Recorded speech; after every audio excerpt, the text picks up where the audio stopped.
lovely to be here in Birmingham this evening. My husband was here as a student rather a long time ago, and I've been wandering around these corridors remembering the mid-70s, I have to confess, when Birmingham University was very aspiring, but perhaps hadn't reached the heights of today. But it's lovely to be here and lovely to see some old friends in the audience. I want to talk really about two main things: the National Trust and what it means, that sense of the nation's love of special places and what all that means. But I actually also want to talk about this person, Octavia Hill, one of our founders, and for me, one of the sources of inspiration, not only for the Trust, but for many, many aspects of life. And it's been her death that we've been marking, centuries since she died, that we've been marking this year. And I do feel that she's an important person that perhaps hasn't been recognised sufficiently by society, and someone who's been an inspiration to me since long before I joined the Trust. But in the last year, I feel I've got to know her a lot better, and we've been trying to raise her profile with the public at large. So I hope you've heard something about her during this year. But I've also been very struck by understanding her story, and the things that inspired her really helps us understand the National Trust story and indeed why special places matter to people. Now, she was born in Wisbech in 1838 with a radical social reformer pedigree, three very powerful influences in her life. First of all, her maternal grandfather, Dr. Thomas Southwood Smith, who is known as a great champion of rights for the poor and was the first doctor to identify the links between poor living conditions and diseases like cholera and TB, and the high mortality rates that flowed from insanitary living conditions. Her father, James Hill, who was an impoverished banker with a conscience, he was a romantic Owenite who set up schools for poor children. But I have to say he was a hopeless father and disappeared very early on in Octavia's life, leaving her with her third great influence, her mother, Caroline Hill, who lived into her 90s and was a huge influence on Octavia's life and indeed that of her sisters. Her first job, indeed, at 14, was teaching in her mother's school, the ragged girls, teaching them craft skills to enable them to earn some much-needed money. And it was at that ladies' guild that she first met Ruskin, who came for a visit. And from there, she used to go and hear the Christian socialist F.D. Morris preach. And so you can imagine this young girl influenced by this extraordinary, powerful personalities and the principles, first of Christian socialism, but in Ruskin, this passion for beauty, for a sense of the kind of medieval craftsmanship and how important that was in an era of industrialization. And she became quite quickly one of Ruskin's copyists. She used to go to his house in Denmark Hill and copy great works of art for his books. And she became inspired by him, not only to learn her way around the great world of the arts, but also by the passion that he felt for the Lake District and for the beautiful countryside of England that again was becoming under so much threat. But Octavia was primarily moved by the conditions of the girls that she was working with, the awful conditions in which she lived. And so very early on, when she was in her very, very early 20s, she went into business, quite a surprising and entrepreneurial thing to do. She took on and she asked Ruskin for the money to buy these little group of houses in what was called Paradise Place. And it was no paradise. It was absolutely appalling. It looks beautiful today, doesn't it? This is a contemporary picture. It looks absolutely charming, sort of, prosperous Marylebone. But at that point, it was a sort of poverty trap with no running water, filthy conditions. And Octavia bought the houses, improved them, and set up her notion, which later inspired the housing association movement. But she had a very distinctive management ethos. She collected the rent personally, which was a very unusual thing for a young woman to do, to go into these dreadful hovels to collect the rent. She established personal relationships with the tenants based on a sense of mutual respect and hard work. And if they didn't show mutual respect and hard work, actually they were out on their ear.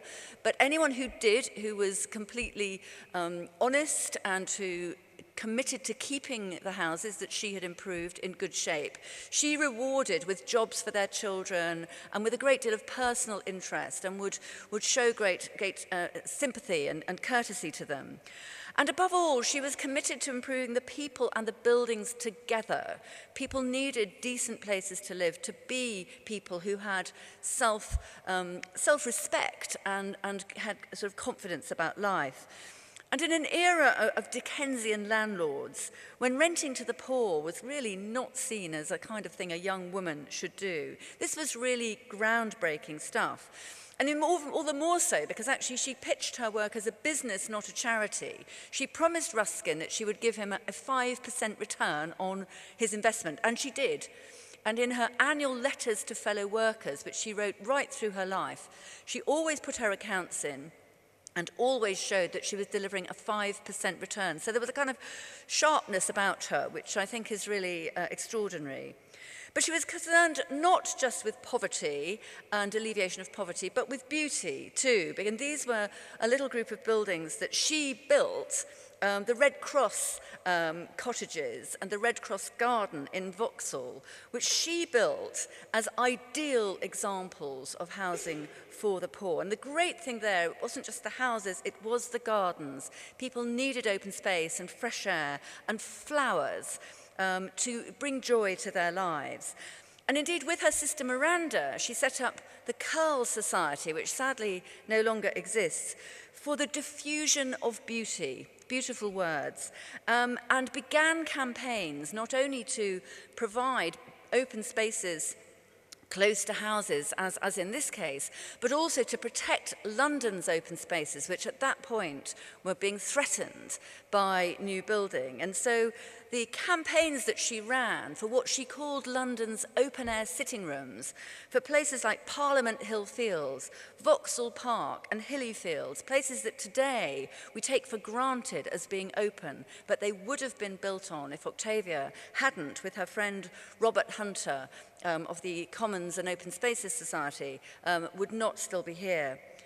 But after a string of successes with Octavia and her soapbox, she was miniature, going around London campaigning for these places. She had a big failure in Swiss Cottage Fields, which of course if you go to Swiss Cottage today, there are no fields, because she lost that battle and it was they were built on. And it was at that point that she, Hunter, and Canon Hardwicke Rawnsley decided that they needed to establish an organisation that could own and in perpetuity care for open spaces for people. And here they are. This is the great triumvirate. Canon Hardwicke Rawnsley on the left, the late district cleric, Octavia towards the end of her life now, and Robert Hunter. And this was the National Trust, an organisation that was capable of looking after places forever for everyone. And that strength of legal basis is, I'm sure, given rise to the success of the Trust in the long term. Now, Octavia stayed active in the National Trust, founded in 1895, until her death in 1912. And just this week, we installed this beautiful memorial in Westminster Abbey to honour her life. It was an incredibly moving occasion, and one which I think now finally gives her the recognition that she well deserves. And marking her centenary has brought the whole of the National Trust to think about that very profound social purpose that she exemplified and how those issues are still represented today. And indeed, just next week, on the 10th of November in Birmingham, we are showing that great documentary, Cathy Come Home, here in Birmingham, to remind us that the issue of homelessness is still with us today, the issue of poor housing. And of course, that great documentary in the 60s revolutionized the housing movement, and we know that today those challenges are still with us. But I do sometimes wonder what Octavia and those founders would think of the National Trust today. We've just heard, you know, the extraordinary scale, many hundreds of great houses and tiny cottages, of gardens, of parks, of beautiful landscapes, of coastline, of villages, archaeological sites, nature conservation sites. I mean, there is so much. And we think of it today as this place where people visit and people enjoy themselves. How connected is that, I wonder, to her vision? And that's really the issue I want to explore tonight. Because although we have grown and changed beyond all recognition, and I'm sure beyond the dreams of our founders, it does seem to me that we have stayed true to that founding ideal. And that's not least because of the strength and purpose of the legislation that was drafted by Robert Hunter. And these are the words of the National Trust Act of 1907: to promote the permanent preservation for the benefit of the nation of lands and tenements, including buildings of beauty or historic interest. And those words, which have come resonating down the years, still apply today. And I think the permanent preservation, that's the forever bit. And for the benefit of the nation, that is for everyone. So with those extraordinary powers, I think it's quite interesting to reflect just for a moment on what, as an organisation, we have done with those powers, because what we've looked after over the years has changed quite dramatically. The very first property, which I visited just before the service in Westminster Abbey, is this one. I don't know if anyone knows this. Do shout out if you do. This is Dinas Olai, the Fortress of Light, 4.5 acres above Barmouth in central West Wales. A place absolutely true to Octavia's vision of open spaces for people living in towns.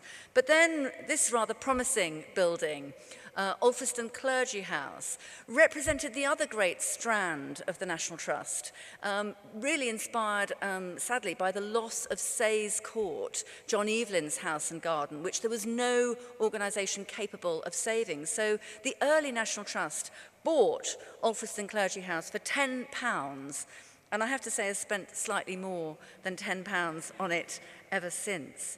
But that sense of vernacular buildings and small patches of beautiful open countryside was very much the founder's vision.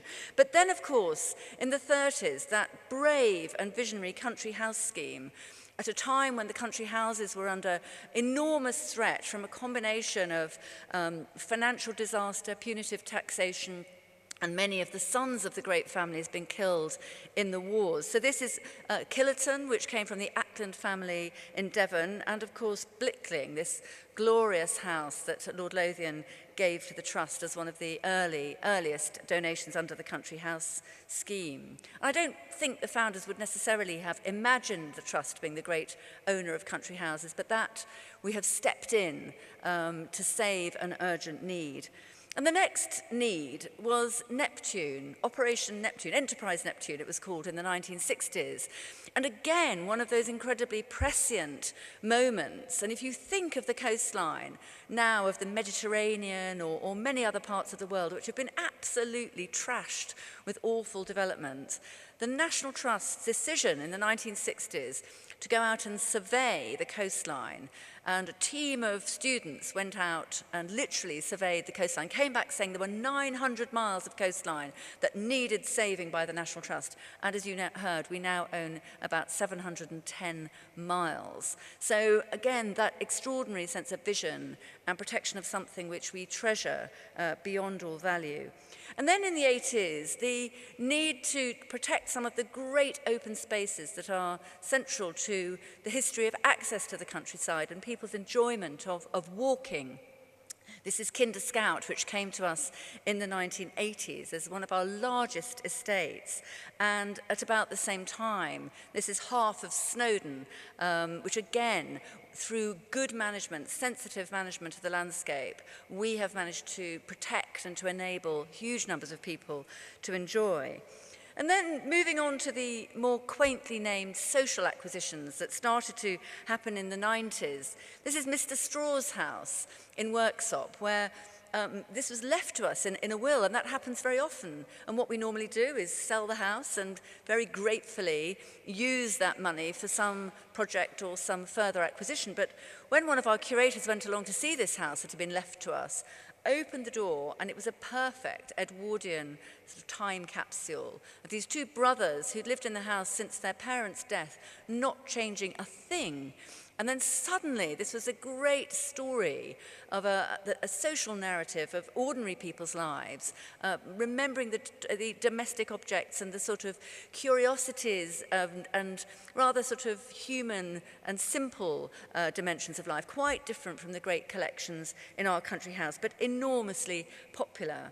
And then more recently, the acquisition of the workhouse in Southall, which rather neatly brings us back to Octavia Hill, because one cannot imagine when her work was all, absolutely focused on keeping people out of workhouses and in their own houses, that she would have thought that her National Trust would acquire a workhouse. But yes, here it is, almost the last surviving intact workhouse with no contents but this incredible architecture of division between the worthy poor and the unworthy poor, the men, the women and the children, the sort of, again, the social construct and that story that of course we all know through Dickens and others of what workhouse life was like. But it's also the point in my story, because I arrived just as the workhouse was being acquired by the Trust, and it sent a signal of change, a signal around the kind of places that we wanted to look after, telling the stories of ordinary people's lives and the sort of the wider story of history. But it also came at a time when I came in as Director General with a very clear sense too that the National Trust not only needed to look after different kinds of places, but we needed to think about the way that people responded to us. We've always been brilliant at conservation, world class in the quality of our conservation and our depth of scholarship and knowledge.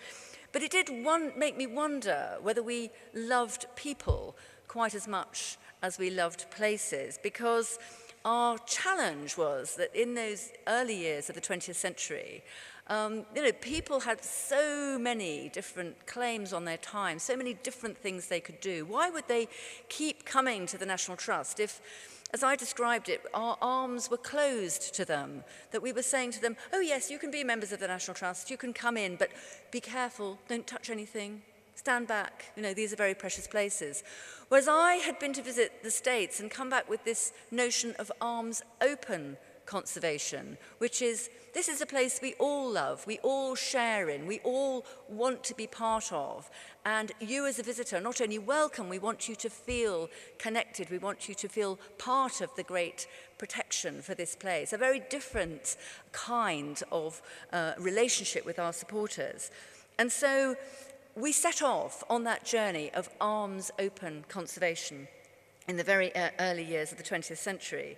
And the first place that really came to life was this place, Tintsfield. Now, some of you may even have helped, because this was one of the biggest appeals the National Trust had ever run.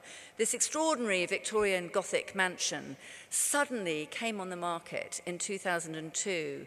The owner, Lord Wraxall, had died. He'd left it split between 19 beneficiaries in his will. So none of those individually could ever have dreamt of taking it on. And the sale particulars were published, and every item had a little sale ticket hanging off it. And actually, I must say, Liz Roberts, who's right here in the audience, was one of the very first to see it in that form. And the stories came back. This is an extraordinary place. It's full of not only, the glorious architecture, but full of the most fascinating contents, works of art, but also piles and piles of kitchenware and drawers full of wonderful clothes and textiles. And there was just this enormous sense of excitement about the possibilities of us taking it on. It was a mad thing to try to do. We were in the middle of a big organisational change. The Trust at that time had no spare money at all. We were struggling to break even. And actually, we were also just recovering from foot and mouth. It was a very, very difficult time. But we just all fell in love with it. And so we said, right, well, let's try to acquire it. We could see the prospects. It would have made a very nice golf clubhouse. You know, there was no question there were buyers for it. But we felt it should be kept together. And we managed not only to persuade our members, who responded magnificently in the largest appeal the Trust has ever run, but also the Heritage Lottery Fund to completely empty their coffers in the form of the National Heritage Memorial Fund of £17.5 million to help us buy it, and then with a further endowment. And that was an absolutely extraordinary moment. But it was part of the deal, if you like, with the HLF that we said that we would look after Tintsfield in a different way.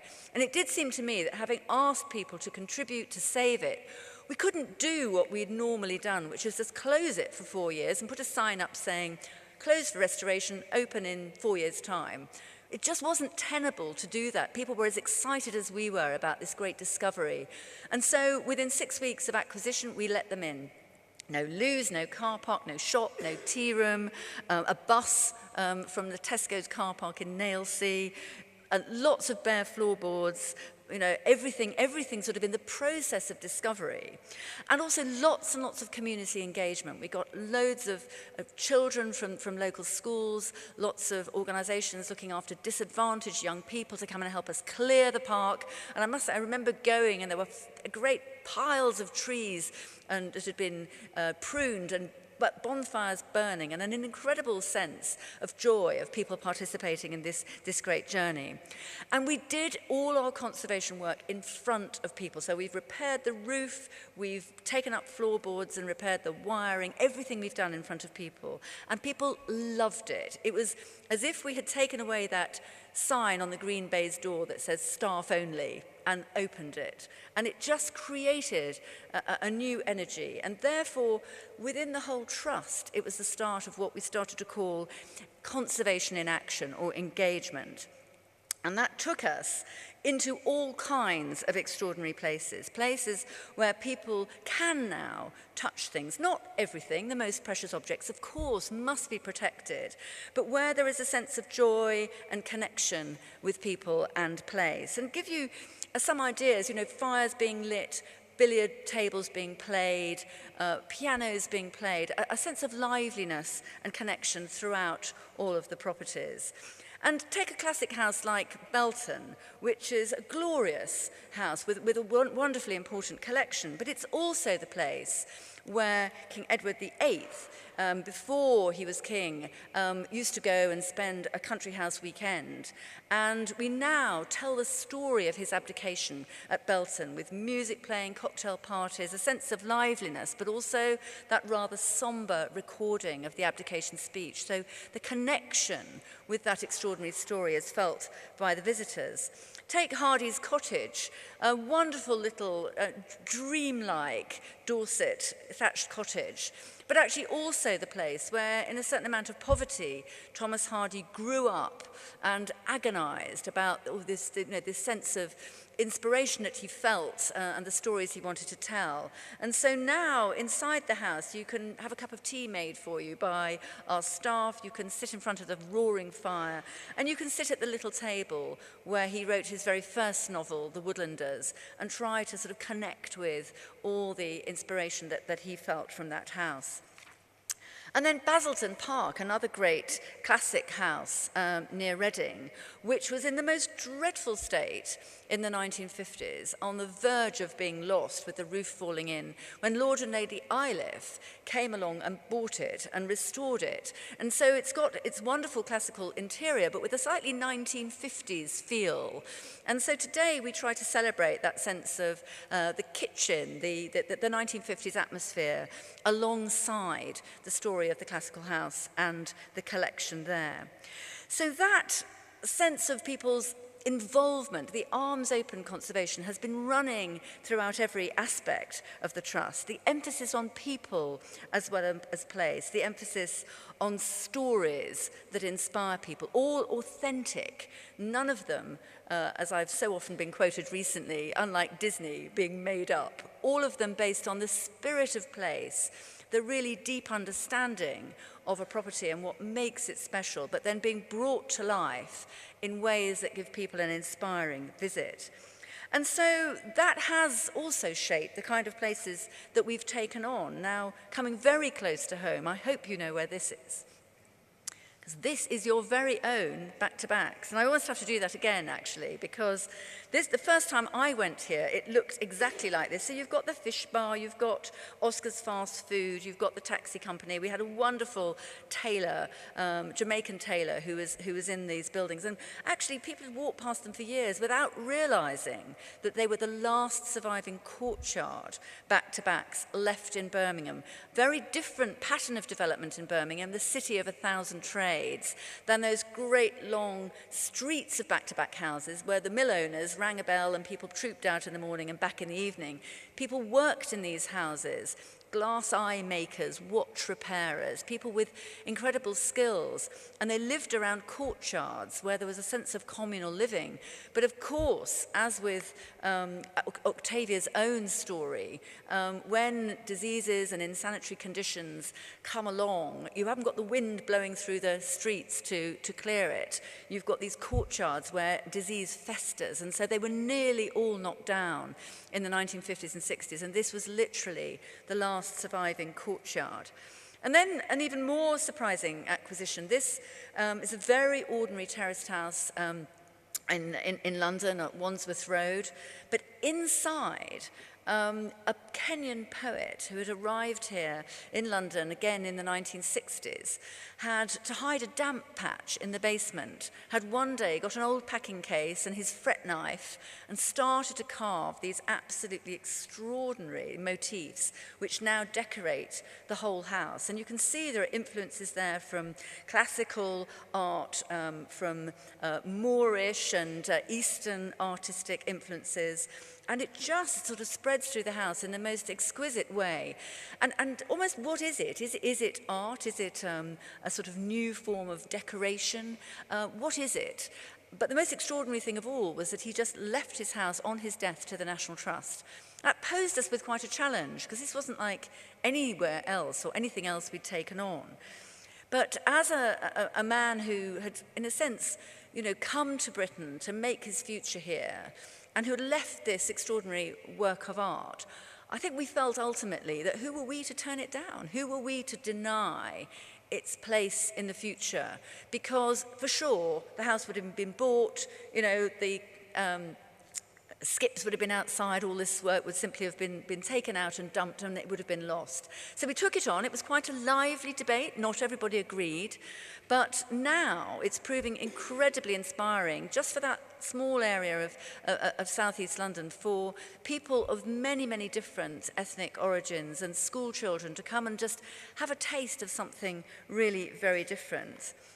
And another great acquisition, much more obvious in many ways. This is the Vanbrugh House, Seton Delaval Hall in Northumberland, again came unexpectedly on the market. You'd think absolutely obvious the National Trust should acquire it, in terms of its value and its identification as one of the great houses of England. But actually, the question we asked then, we asked the local community, do you want us to? Because we felt just to sort of walk in there, this is one of the most poverty-stricken parts of the country, we thought it would be wrong just to sort of march in and say, okay, we know what we're doing. We actually asked the community whether we should take it on, and we have involved the community, them having said yes, in fact, in every aspect since. And this is the local school children at the end of the fundraising appeal, doing their Hug the Hall campaign, which was a wonderfully touching way of showing their passion for this very beautiful place. And then much more recently, again with a strong community focus, we've taken on a long lease this time, a Tredegar house in Newport in South Wales, as a way of showing both our passion for a wonderful house in South Wales that the local authority is struggling financially to keep going, but of also our respect for all the work that they've done over the years in looking after it, and our desire to keep that community focus and keep people's involvement in it. And then much more recently, something very close to my heart, this Llyndy Isaf, this beautiful lake in Snowdonia, very close to the picture of Snowdon I showed you earlier. And again, we raised for that acquisition £1.2 million in just 7 months. So the sort of public support for these acquisitions is extraordinary. And we're just in the middle of this appeal, and it won't take you a minute to realise why we want to acquire that rather bright green bit of coastline, because that's the only bit that we don't own. It's the only bit that's managed for intensive agriculture rather than as part of this wonderful, beautiful site with high nature conservation value. And also you can see that very narrow strip that we do own, the path as it goes right along the edge. And again, we've had a phenomenal public response to those appeals. So there's clearly something that people respond to in this ability to identify and then protect in this new way beautiful places. But as we've been thinking about Octavia Hill, and one of her great passions, as I said earlier, was children's need for beauty, children's need to experience nature. And we commissioned some research and realised somewhat to our horror that although we think those were problems of the past, actually in the 21st century, there are similar challenges of children who do not have access to nature, who do not spend their time outdoors, and there are some really quite serious problems associated with that. So, for example, fewer than 1 in 10 children play regularly in wild places now, where more than half a generation ago would have said they did. Fewer than a quarter actually go outside regularly to play, more than once a week. The area over which children roam free, and I think as parents we probably all recognise this, has shrunk by 90% in a generation. We don't let our children out of our sight. We don't let them experience natural play anymore. And a child, is 3 times more likely to be admitted to hospital for falling out of bed than falling out of a tree. So we don't want children to fall out of trees, but, it says something about the experience. Now, nobody is forcing children to spend their time like this. We're not blaming anybody for that phenomenon, but there have been some fundamental changes in our behaviour as a society. And yet the benefits of outdoor play are not only clear in terms of children's health and well-being, but also in public policy terms. I think the Natural England has estimated that where people have regular access to green space, they're 24% more likely to be physically active and have healthy lives and better hearts and not to become obese. And I think the Health Service reckons that it would save £2 billion a year if people were less unhealthy. So, it's not for us to tell children and families what to do, but we believe it is for us to provide safe places for people to have the kind of experience that, we know that people love and we know, probably romantically think of as part of our own childhood, but which sadly is not happening enough today.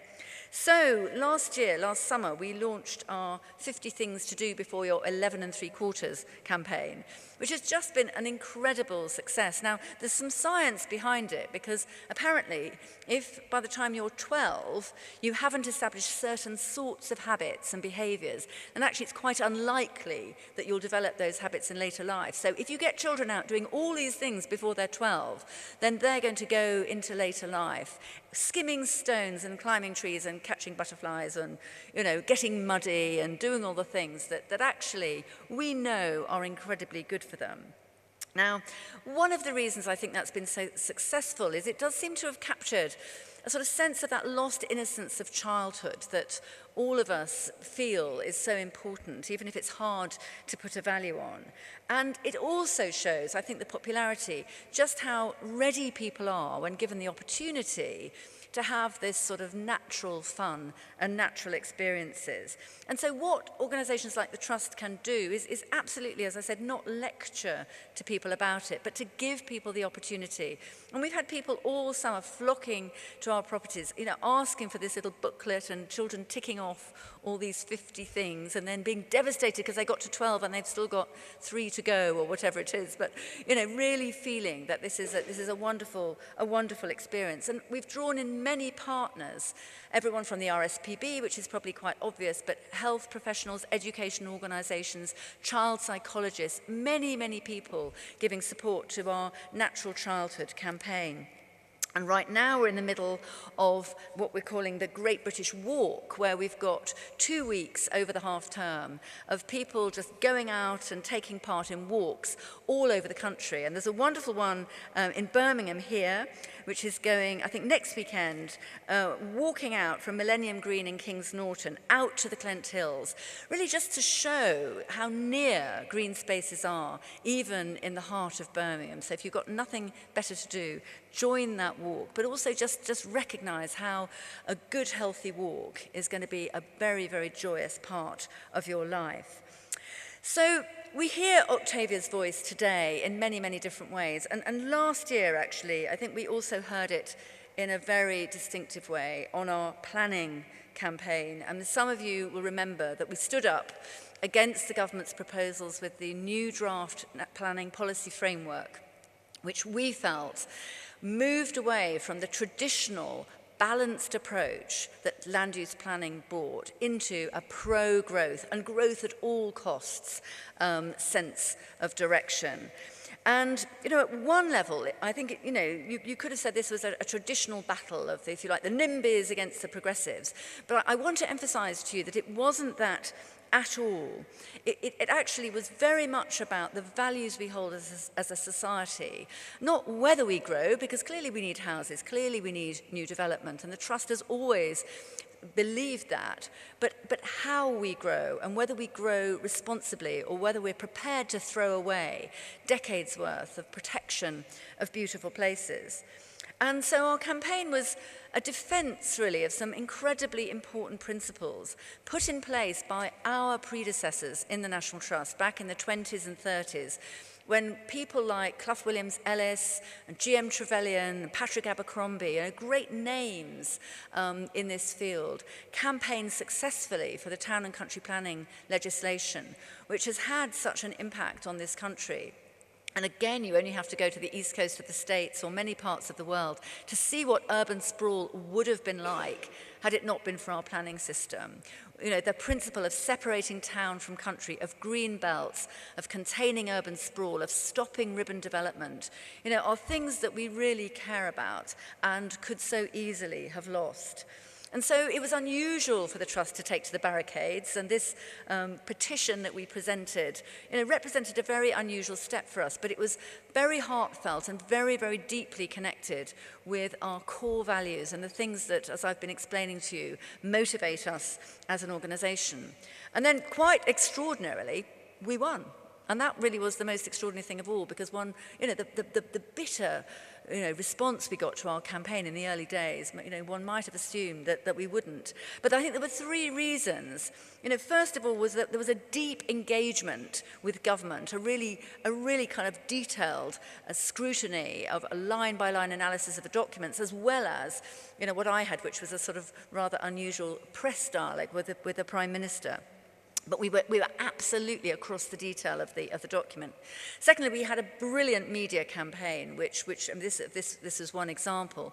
But thirdly, and most importantly, was again, we involved people in our campaign. The petition at properties which people were coming specifically to sign, feeling that they wanted the National Trust to keep going. I used to be stopped in the street saying, Fiona, don't stop. We're all behind you. There was an amazing sense that not only our own supporters and members, but many people in the country looked to the National Trust to be that organisation standing up for beauty, standing up for the things that our founders believed in a very 21st century way.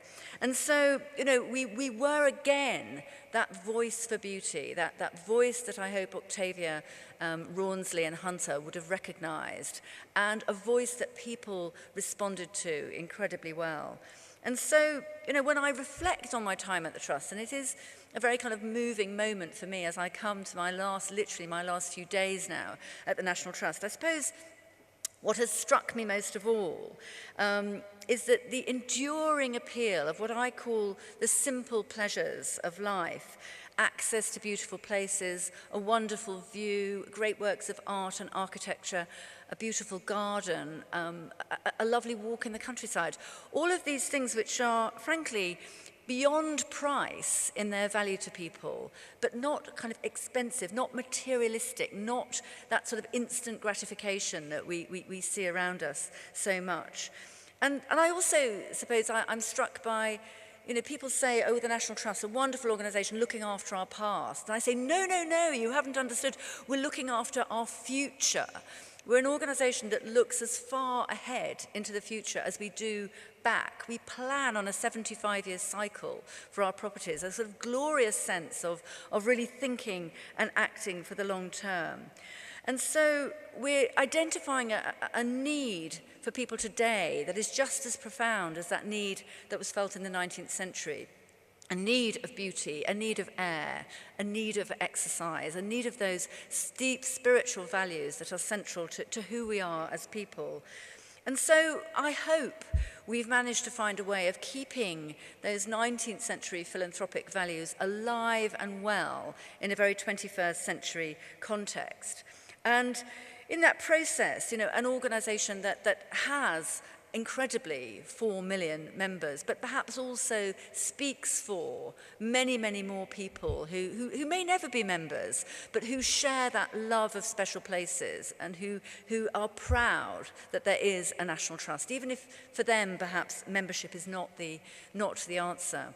And I suppose if we can continue to tap into that deep seam of human passion for beautiful places, for nature, for history, for beauty itself, I hope that the Trust will continue to go from strength to strength. Indeed, I know it will, because I think it fills a gap, if you like, that no other organisation fills. It fulfills, as Octavia says, a very deep human need. And so I want to sort of end with a quote from Octavia, which I used in the Westminster Abbey service and which I found incredibly motivating, talking not just about the things that we do, but about the spirit that we must keep alive. And she said, when the time comes that we slip from our places and they are called to the front as leaders, what should they inherit from us? Not a system, not an association, not dead formulas. We shall leave them a few houses, purified and improved, a few new and better ones built, a certain record of thoughtful and loving management, a few open spaces, some of which will be more beautiful than they would have been. But what we care most to leave them is not any tangible thing, however great, not any memory, however good, but the quick eye to see, the true soul to measure, the large hope to grasp the mighty issues of the new and better days to come, greater ideals, greater hope, and the patience to realize both. Now, what could be more motivating than that? Thank you very much.